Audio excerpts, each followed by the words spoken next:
the Republican era.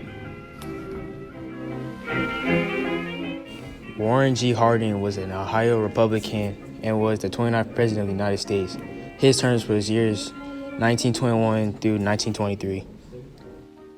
Harding outlined his hope that the United States would, after a decade of progressive politics and foreign interventions, return to normalcy, a return to conservative values, and a turning away from President Wilson's internationalism.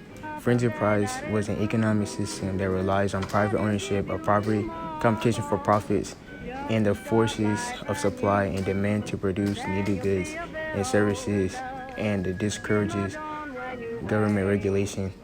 The country claims that Harding's move to more free enterprise was actually a backstep for the nation and was not a good move to pursue.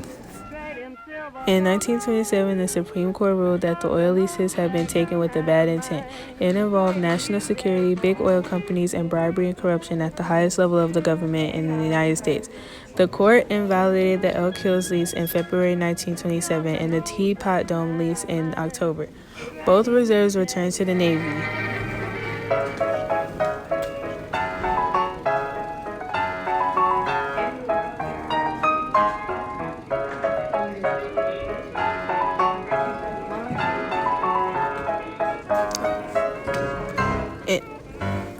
Albert B. Fall was found guilty of taking bribes from Doheny.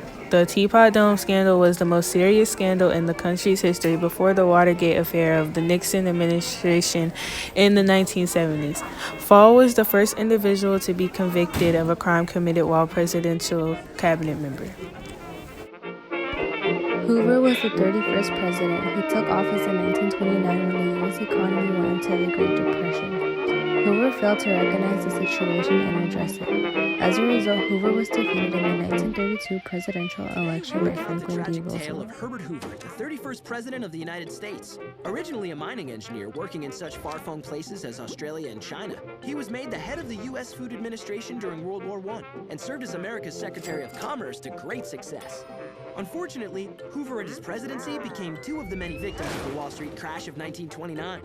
He tried to mitigate the effects of the Depression with large-scale public works projects, such as his namesake dam, and drastically increasing taxes. Neither worked, the Depression continued, and the public blamed Hoover. In fact, the squalid makeshift shantytowns that sprang up to house the homeless across the U.S. became known as Hoovervilles. And that was just the beginning. His political rivals christened Hoover blankets, Hoover flags, and Hoover wagons. Hoover's 1932 re-election campaign was met with angry, riotous crowds that threw eggs and rotten meat at him. One man even tried to assassinate him with dynamite.